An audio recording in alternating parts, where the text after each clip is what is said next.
के लिए, साथियों के लिए, और बड़ी संख्या में मैं कैमरा देख रहा हूँ। इसमें से ज़्यादातर कैमरा वायलेंस फ्री इंडिया चाहते हैं, लेकिन कुछ कैमरे ऐसे भी हो सकते हैं जो ये सोच रहे हों कि कुछ मिले मसाला यहाँ से कि शाम की डिबेट कराई जा सके। एक भी नहीं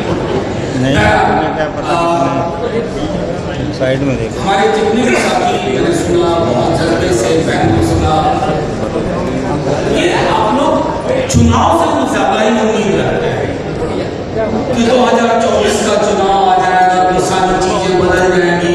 हो सकता है जीतने के बाद भी चीजें ना हो। इस समाज के मानस में हिंसा हमेशा रहे।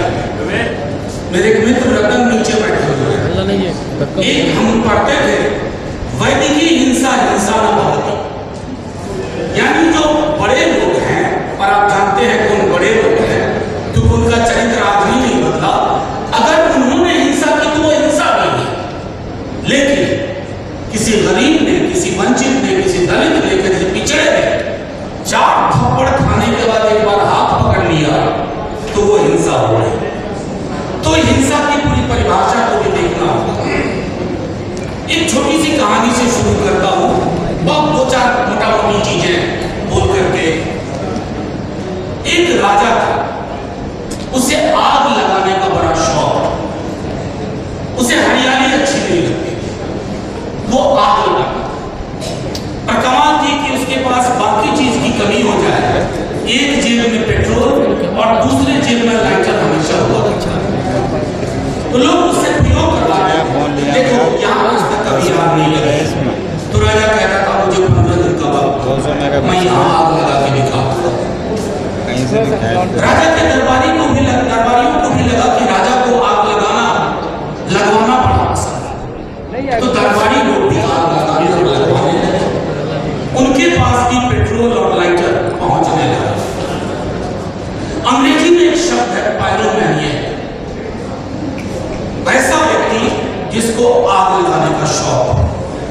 हमारी पूरी राजनीति इस पायरोमैनिया नाम के जंतुओं के हाथ में आ गई, जिन्हें शांति पसंद नहीं है, अमन पसंद नहीं है, जो विदेश जाकर के कहते वसुधैव कुटुंबकम, लेकिन देश की धरती पर अपने कुटुंबों के बीच में आ गया है।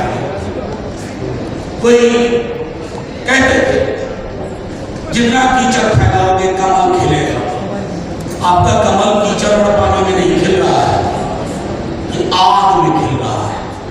आप आग लगाते हो और वोट की फसल काटते हो। मणिपुर की आग को देख के आया, गुजरात की आग देखी है, अभी मुंह में आग, वो आग दिख रहा है। सतपाल मलिक साहब आए नहीं, उन्होंने एक बात कही हाल के दिनों में कि 2024 election is going to be the most violent election in the memory of India. आप सब तैयार रहिए, ये वायलेंस फ्री इंडिया हम सब चाहते हैं, लेकिन तैयार रहिए, बहुत हिंसा होने वाली है। कहीं जाति के नाम पे होगी, कहीं दलित मारा जाएगा और मुसलमान तो मारा जा ही रहा है। आपकी कोशिश सिर्फ चुनाव जीतना नहीं होना चाहिए। अब क्या करेंगे, एक पार्टी है, उस पर थोड़ा भरोसा होता है, वो भी वैसे दिखने लगती है। जब तक हमारी राजनीति में इन बाबाओं का प्रेजेंस होगा, सुबह शाम ये बहस हुआ करेगी, तब तक आप वायलेंस फ्री समाज बनाने की कल्पना करते हैं। उसको व्यूअरशिप कौन देता है? हमारे आप जैसे ही लोग, हम नहीं, आप नहीं, लेकिन हमारे जैसे लोग, हमारे भाई, हमारे कुटुंब, हमारे दोस्त उसको वैल्यू देते हैं। नतीजे में क्या हासिल हो रहा है?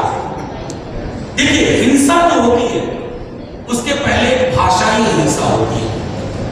जुबान देख लीजिए लोगों की, किस तरह की जुबान से बात होती है। मैं नहीं कहता कि पहले दंगे नहीं होते थे, पहले भी होते थे।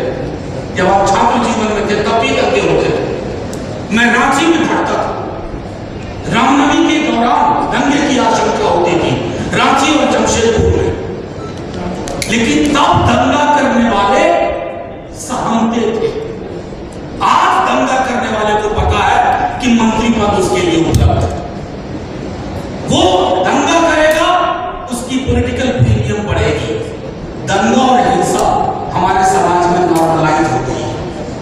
ये चिंता का विषय है। जिस दिन उस व्यक्ति चेतन सिंह ने गोलियां मारी ट्रेन के अंदर, मैंने 10 मिनट के अंदर कहा था कि लोग इसको विक्षिप्त बताएंगे। ऐसा हुआ भी। लोगों ने कहा मानसिक रोगी, डिप्रेशन में चल रहा था। आपने करोड़ों की तादाद में ऐसे मानसिक रोगी इस देश में पैदा कर दिए।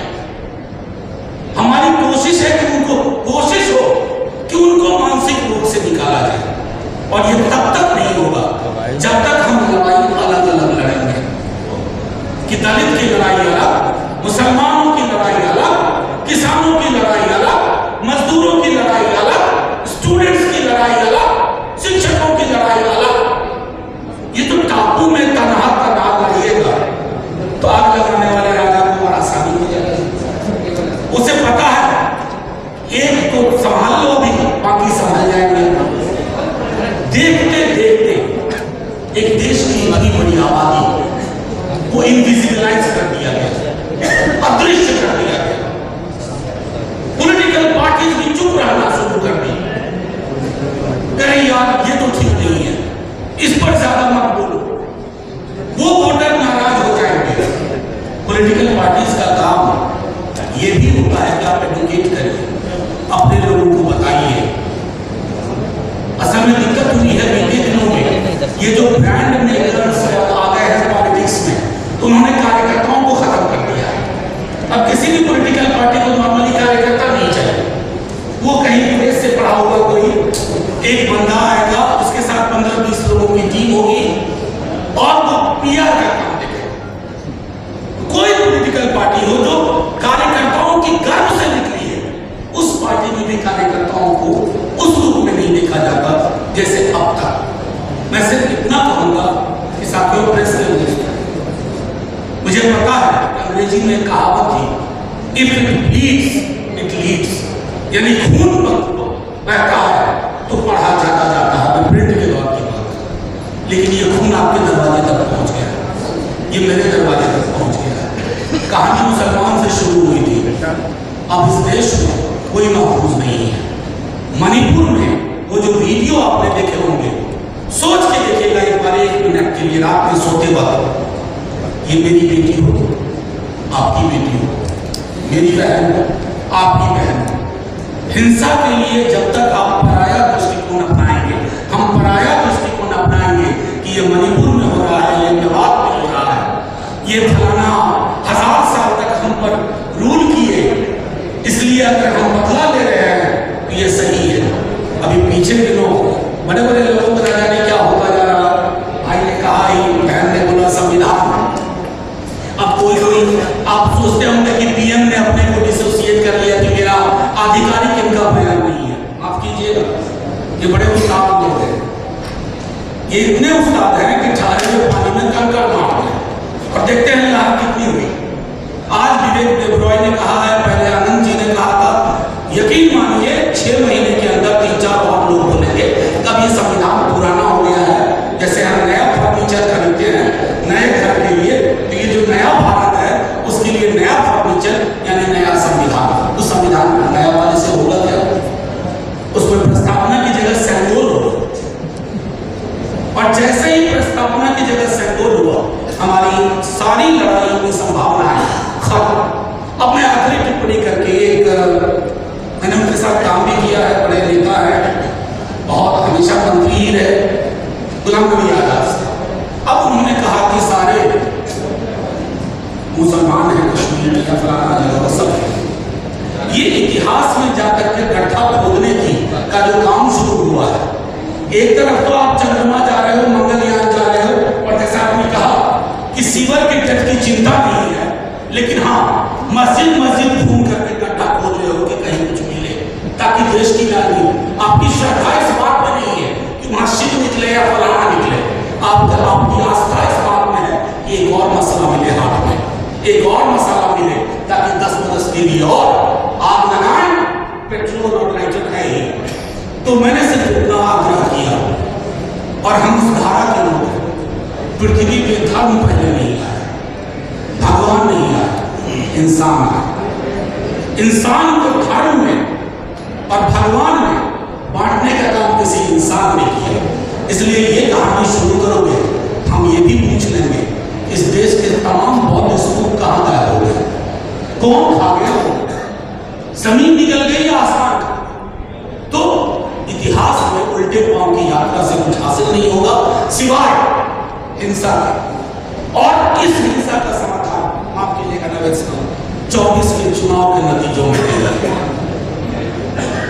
चुनाव अंगणित होगा, अंगणित से आप जीत जाते हैं, लेकिन काम करने की जरूरत है मनोविज्ञान में, जहां हम नहीं कर पा रहे। जितने भी कम्युनल आउटफिट्स हैं उनके पास कितने तरह के सिंबल हैं।